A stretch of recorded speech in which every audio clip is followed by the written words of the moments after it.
dans un contexte politique marqué par des tensions, des attentes et une forte volonté de restructuration, la voix de la jeunesse engagée demeure un repère essentiel. Avant de découvrir l'intégralité du discours, voici quelques phrases pour l'introduire et situer son importance. Ce message, porté par d'anciens responsables de la Ligue des jeunes, rappelle la ligne politique du Parti des peuples africains Côte d'Ivoire, réaffirme les valeurs de discipline, de loyauté et de combat démocratique, et interpelle chaque militant sur la nécessité d'un engagement responsable. Place maintenant au discours.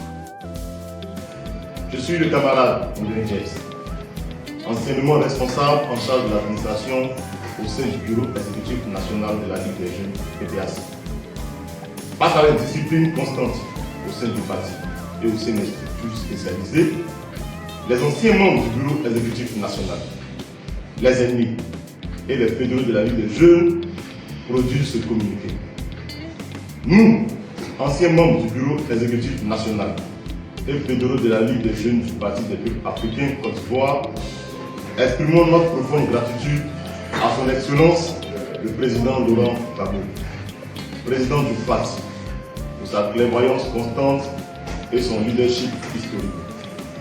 Artisan du multipartisme, défenseur infatigable de la démocratie et de la souveraineté, il demeure la boussole politique qui guide notre engagement collectif.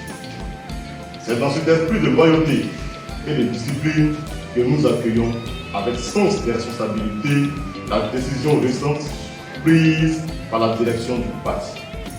Elle s'inscrit dans le strict respect des résolutions du comité central du 6 novembre 2025, lesquelles interdisent à notre organisation toute participation aux élections législatives à venir. Nous saluons cette décision courageuse qui rappelle à chacun que dans le PPAC, la parole du parti est la loi et que la réussite de notre combat repose sur la cohésion et la fidélité à la ligne politique. En solidarité avec la haute direction du parti, nous nous inclinons devant la mémoire de nos camarades tombés pour avoir dit non à un quatrième mandat constitutionnel. Nous renouvelons notre soutien aux prisonniers politiques, aux blessés et à toutes les victimes de la répression. Leur sacrifice demeure le socle de notre détermination à poursuivre la lutte pour la dignité et la souveraineté de la Côte d'Ivoire. Malgré la révocation du camarade Prince Arthur Dali et du Bureau exécutif national, nous réaffirmons notre engagement sans faille, notre attachement au parti et à sa vision et à sa discipline demeure intacte. La lutte continue. Nous appelons l'ensemble des bases, sections et fédérations de la Ligue des jeunes à se conformer strictement au mot d'ordre du parti, à refuser toute participation directe ou indirecte à la campagne législative, à dénoncer toute initiative individuelle contraire aux résolutions du comité central. Nul n'est au-dessus de la ligne politique du parti.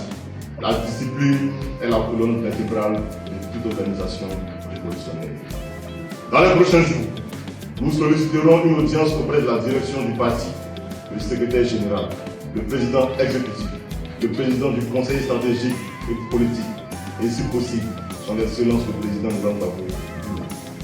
Cette rencontre visera à présenter des propositions structurantes pour l'identification d'un leader consensuel et légitime, la remobilisation stratégique de la jeunesse, la préparation du futur congrès et mettre fin à cette longue transition d'intérim qui affaiblit notre efficacité sur le terrain.